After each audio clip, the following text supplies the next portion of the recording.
everybody. Tai Chi Twins here. I'm Jeremy Rorty. I'm Joshua Rorty with Rising Phoenix Martial Arts. Today we wanted to bring you our dojo games with animal walks. For a long time, various martial arts have modeled their techniques after the movement of animals. Animals move different from humans, and if you can train yourself to move like an animal, you can make yourself a more unpredictable fighter. Now, when we were kids, we used to move around like this all the time, pretending that we're animals, crawling around like a tiger, prancing around like a kangaroo. And after a while, when we get older, we stop doing these types of things, and we start to wonder, why am I feeling old? Well, it's because I don't move around like I used to when I was a child. And so by doing these animal walks, you can start to gain some of this functional fitness where you're actually applying your muscles and different push-up methods or walking on your arms that you don't normally do. Bruce Lee was very fond of this functional fitness idea before functional fitness even existed. He was noted many times as talking about, in order to build your balance, you can't just stand on one leg and be still. You have to challenge your balance in unconventional ways, in strange stances or people pushing and moving you around. And that's one of the challenges you have to overcome to move like an animal. Our first animal walk is modeled after the cheetah. The main aspect that most people think of when they imagine a cheetah is its incredible speed. This exercise helps to prepare the kids for the methods that we'll be using for the other animal walks. Simply start at one side of the field and then run as fast as you can to the other side. Young gazelles are best known for their gleeful bounding. For the gazelle walk, basically what we're using is a knee strike, only I'm leaping with that knee strike, moving forward with that movement. I repeat that on the left side, and that's what I use to move me down the field.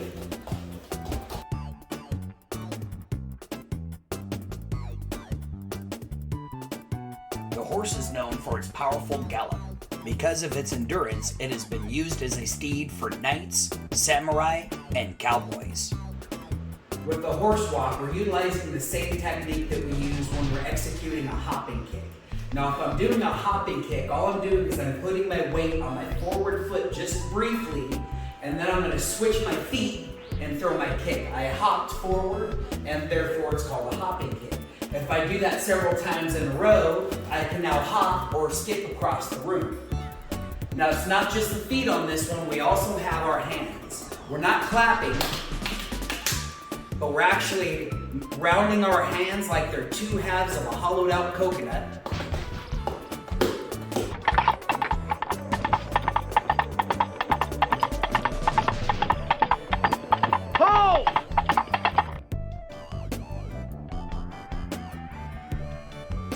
A duck is meant more for swimming than walking. When a duck walks, it's known for its low stance and awkward waddle. For the duck walk, we'll be using a technique that I learned originally in wrestling for executing a single leg takedown. We'll be starting this from a resting squat position. I'm sitting down toward my heels, my back is straight. Help with my balance, I can get my elbows up. You guys might know this from the chicken dance. Well, no, but it's for the duck walk. And after this, once I'm in this position, I just start stepping one foot in front of the other. Quack, quack, quack, quack, quack.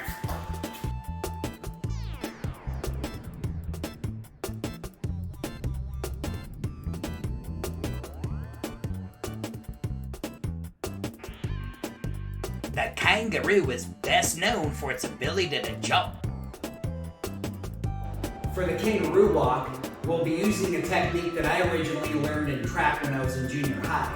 One of my favorite events were the long jump events. And so one of the things we would practice for the long jump is this jumping and landing.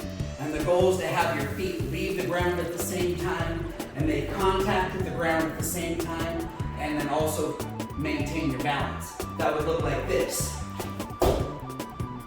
And you can see how I lifted my knees when I jumped. When I landed, I tried to keep everything still. And this is just about building my body control while I jump. So I repeat that one after the other. Here's my kangaroo walk. Boing, boing, boing.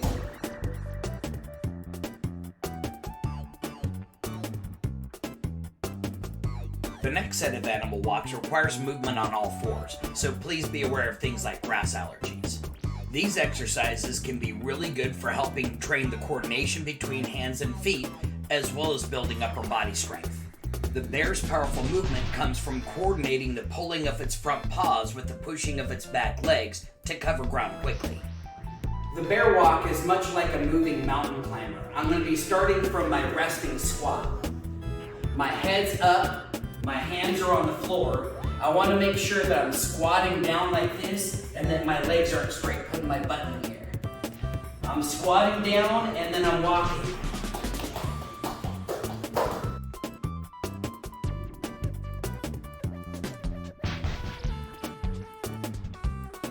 The monkey has to coordinate its long arms and its short legs to propel itself forward. For the monkey walk, we'll be starting in a resting squat position. This time I'm facing a slight angle like I'm in a guard stance. And literally what I'm doing is falling forward with two hands. Once I've reached this point, I'm going to kick my feet forward as well. And you'll see all that distance that I covered with just one monkey walk. So you can cover a lot of space quickly. I repeat that, and that's how I make my way down the field.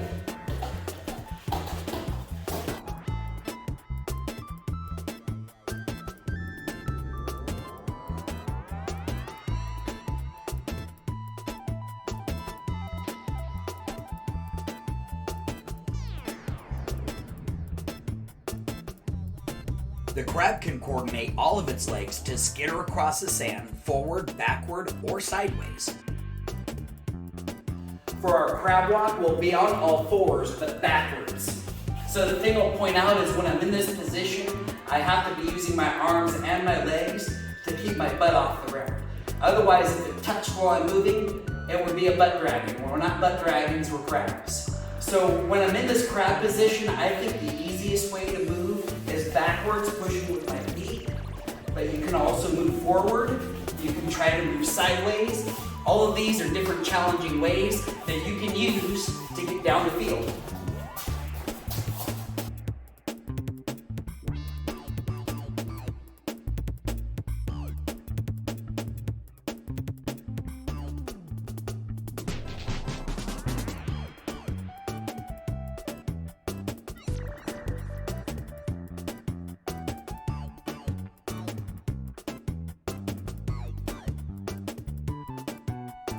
The frog can use its powerful back legs to leap 20 to 50 times its body length. That's equivalent to a human covering over 120 feet from a standing jump. It then uses all four legs to coordinate a soft landing. For frog hop, we'll be starting from a resting squat. This time both my hands are right in front of my feet. But the way that we're moving is pretty much the exact same as a frog would work. From my knees totally bent, I'm going to jump in the air and extend them and land like a frog again. And I repeat that process, and that's how I make my way down the field. Ribbit, ribbit, ribbit.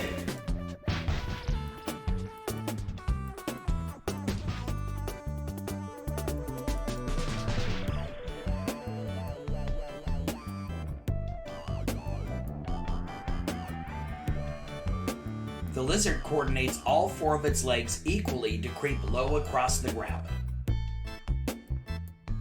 For the lizard walk, we'll be using a similar technique that they would use before there was all these special effects to make Spider-Man climb a wall. Basically what we're doing is a push-up, low push-up hold, but I'm keeping my knees in. I have one knee straight because I'm walking, right? Stepping with my opposite hand and my opposite foot, keeping my body to the ground.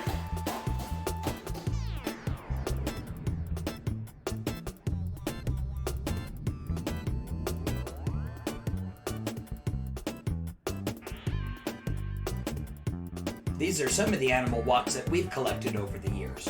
If you can think of any that we missed, leave a comment down below.